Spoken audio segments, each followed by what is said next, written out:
The chain of production that brings food to our tables involves so many moving parts that it's practically magic. From growing out of the ground to being processed and packaged, there are so many steps, and therefore so many things that can go wrong. That kind of willful ignorance means that so many items can end up in the items we eat, some of them very harmful. But a lot of times, weird things are used in our food that have some kind of benefit. They sound worse than they are, but usually there's a reason for their existence. Here we take a look at some odd secret ingredients in popular foods. 10. Viruses in lunch meat. It's no secret that lunch meats are packed full of sodium and fat. It's a trade-off that we make so that we can have delicious sandwiches. Those preservatives also allow that meat to stay good for so long. But what if we told you that many of those deli meats are being sprayed with live viruses? That seemingly horrifying additive actually is intended to protect us. The Food and Drug Administration has allowed a mixture of 6 viruses to be sprayed on some lunch meats to protect against Listeria monocytogenes, which is a particularly nasty bacteria that can occur in those foods and causes many cases of food poisoning and even death each year. The good news is that the additive is only harmful to that kind of bacteria, and only attacks those kinds of cells.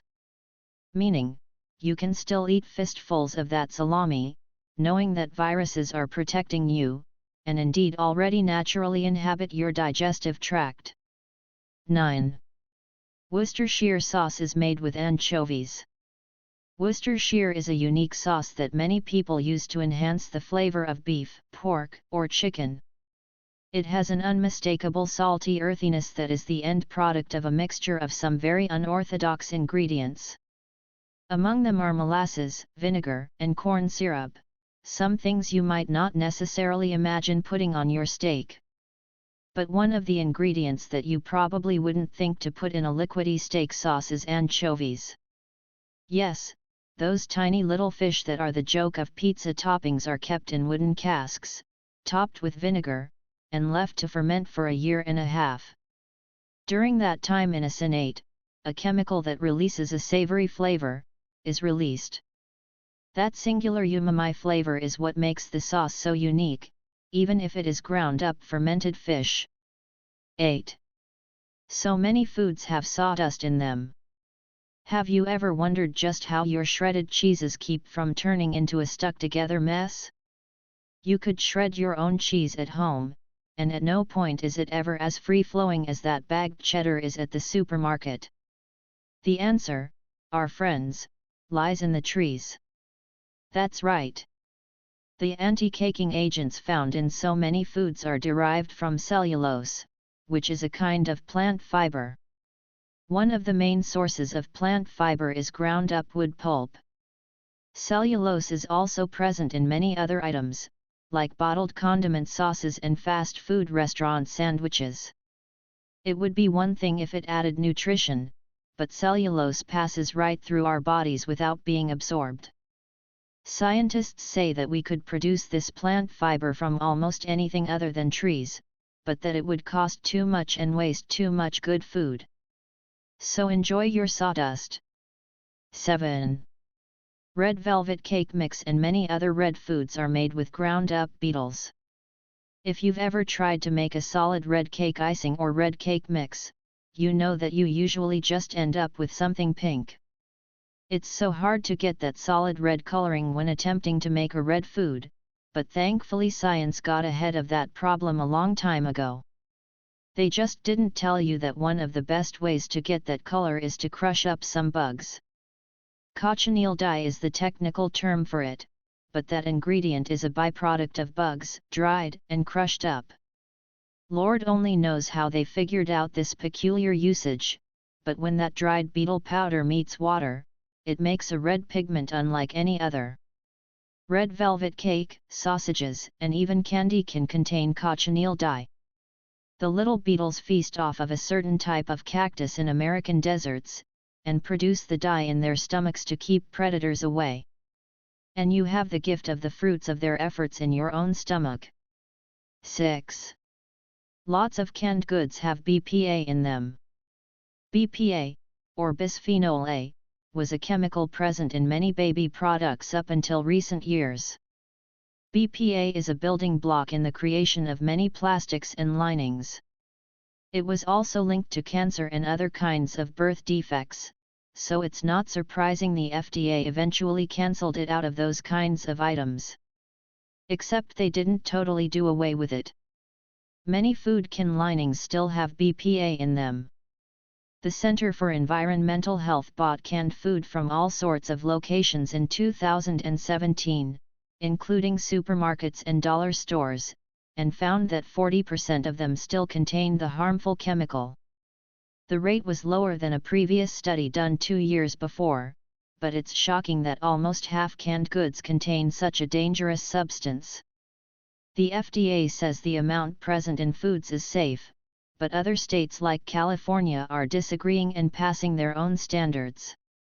5. Wendy's chili has sand in it. Of the main fast food chains, Wendy's is the only one to offer chili, something that you would think should be a staple with burgers and fries. And it's a pretty serviceable chili, we must say. But while you're topping your baked potato, also rare at fast food joints, with it, you should know that there might be sand in it. Yes, sand. Silicon dioxide is a substance that's used in anti-caking applications, and is present in several fast food items. Also known as silica, the substance keeps things like your chili from clumping together into a congealed mess. But it's also used to make cement and glass, though it's a different grade of silica. All in all, it's not much different from the sand on the beach. 4. Gelatin is made with bones. Think of all the squishy, jiggly foods you have enjoyed in your life. Gummy worms, marshmallows, Jell-O, all of these things have that texture and mouth-feel that's very distinctive. And the substance that makes those fun foods so much fun is gelatin. You may know that gelatin can come in powder form or sheets, and is mostly tasteless and odorless in its pure form, but what is that stuff made from? Bones. Just think about that next time you take a bite of some strawberry Jell-O, or a green gummy bear. You're eating a byproduct of cartilage, skin, and bones of animals like pigs and cows. It sounds grosser than it really is, but it's actually showing respect by using the entire animal after getting the meat, and it's really healthy, containing 18 amino acids. 3. Coal tar used in sweeteners. Saccharin is a sweetener that has had a troubled history. Invented in 1879, it was used to sweeten food and drink, but by 1911 was already earning a bad reputation. An attempt to ban it failed, and then the First and Second World Wars saw saccharin use soar during the sugar rations of each conflict. Another attempt to ban saccharin came in 1977, but that too failed. You might be surprised to know the origins of saccharin, and it came out of pure dumb happenstance. A Johns Hopkins researcher named Konstantin Fahlberg was working on finding different uses for coal tar, of all things. Coal tar is a super thick liquid that's left over after coal production. Fahlberg got some on his hands and thought the best idea was to taste it. It was exponentially sweeter than sugar, and his discovery led to the creation of saccharin. Fahlberg soon opened factories to make more of the sweet stuff, but was almost immediately met with skepticism over the safety of it. Good thing he had an ally in the White House in the form of then-President Theodore Roosevelt. 2. Many beers have dried fish bladder in them. Beer isn't known for being a particularly complicated beverage. There are lots of variations on the recipe, but the overwhelming majority of beers consist of hops, yeast, water, and grains. It's a process that's worked for hundreds, if not thousands of years, and no matter what kind of craft beers add unique ingredients to shake things up, the big four of main components are always there.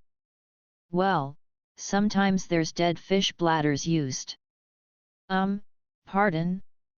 Yes, it's true, and it's also a little controversial, as many folks who count on beer to be vegetarian.